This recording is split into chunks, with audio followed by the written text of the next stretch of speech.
Halo Ibu Guru dan teman-teman, kami dari kelompok 3 akan menganalisis unsur intrinsik dan ekstrinsik pada novel Ronggeng Dukuh Paruk karya Ahmad Tohari.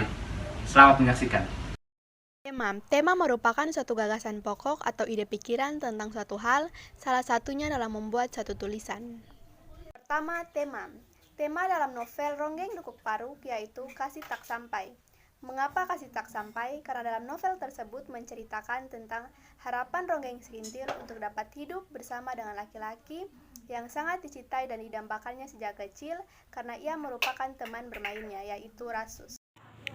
Alur adalah pola pengembangan cerita yang terbentuk oleh hubungan sebab akibat dan disusun secara kronologis.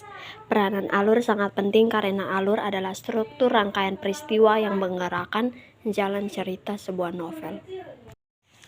Alur yang digunakan atau jalan cerita dalam novel Ronggeng Dukuh Paruk menggunakan alur maju yang disertai dengan flashback atau kembali ke masa lalu baik yang dialami oleh tokoh utama atau pemeran lainnya.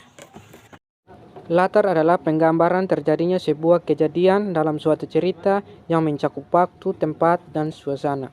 Ketiga, latar tempat.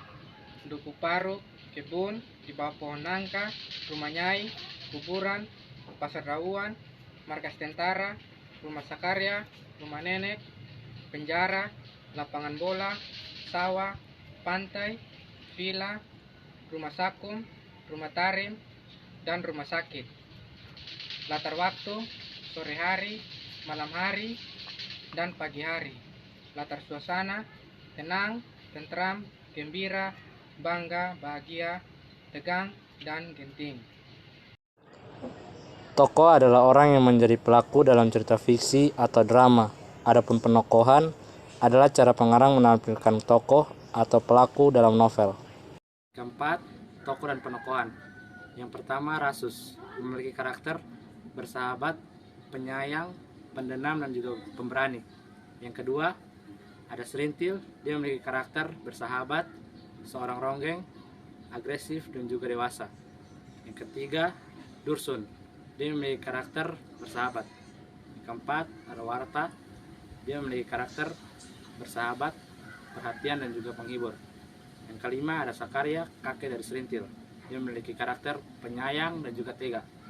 Yang keenam, Santaib, ayah Serintil, bertanggung jawab dan juga keras. 7. Istri Santaib, dia memiliki karakter keibuan dan juga prihatin. Yang kedelapan, ada Sulam, dia memiliki karakter penjudi dan berandal dan sombong. Yang sembilan, ada Siti, dia memiliki karakter alim. Yang 10, ada Sersan Selamat, memiliki karakter penyuruh dan juga tegas. 11, Kopral Pujo, memiliki karakter penakut.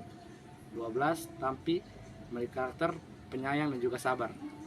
13, Mas Susi, memiliki karakter jahat, hidung belang, dan juga pendendam.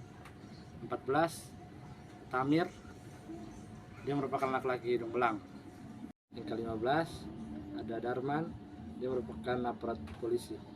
Yang terakhir 16, ada Lurah Cikalan atau kepala desa, memiliki karakter bijaksana dan peduli akan penduduknya. Gaya bahasa adalah cara mengungkapkan pikiran melalui bahasa secara khas yang memperlihatkan jiwa dan kepribadian penulis. Yang kelima, gaya bahasa. Gaya bahasa dalam novel ini terkadang membingungkan karena terdapat bahasa Jawa dan mantra-mantra Jawa. Sudut pandang adalah posisi pengarang dalam menuangkan kisahnya. Dalam proses melahirkan suatu karya fiksi, sudut pandang merupakan salah satu unsur yang penting diperhatikan.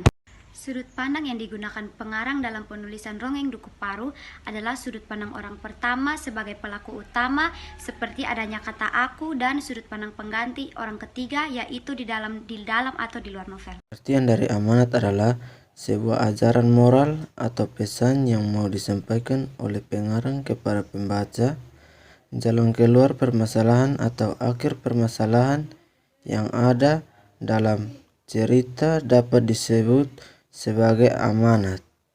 Amanat atau pesan yang diinginkan disampaikan oleh pengarang kepada pembaca melalui novel Ronggeng Dukuh Paruk ini adalah agar kita semua mau dan mampu melihat seseorang itu tidak hanya dari luarnya saja, melainkan juga dari hatinya. Nilai kebudayaan, Dalam novel Ronggeng Duku Paruk banyak terdapat unsur kebudayaan yang ada di dalam ceritanya, seperti memberi sajen kepada nenek moyang, tarian ronggeng, dan nyanyian-nyanyian yang memiliki unsur kebudayaan. Atau religius. Dalam novel ini Ronggeng Duku Paruk juga terdapat unsur keagamaan yang ada di dalam cerita tersebut, di mana para warga menganut kepercayaan animisme.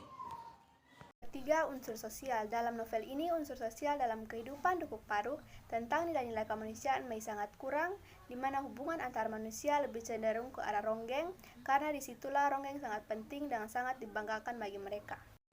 Dalam novel Ronggeng Duku Paruk, tergambar kehidupan ekonomi mereka masih dalam kemiskinan, di mana mereka hidup di tengah-tengah pematang sawah, yang namun sawah telah 7 bulan kering kerontang, sehingga mereka kesulitan dalam memenuhi kebutuhan pangan mereka. Di dalam cerita novel tersebut, salah satu unsur utamanya yaitu unsur politik yang sangat jelas, di mana pengarang sangat prihatin tentang kesewenangan kekuasaan yang menindas orang-orang kecil yang sama sekali tidak tahu menahu tentang kehidupan politik. Salah satu contohnya adalah masalah PKI waktu itu. Demikian analisis unsur yang dapat kami sampaikan. Dengan ini kami tutup. Sekian dan terima kasih.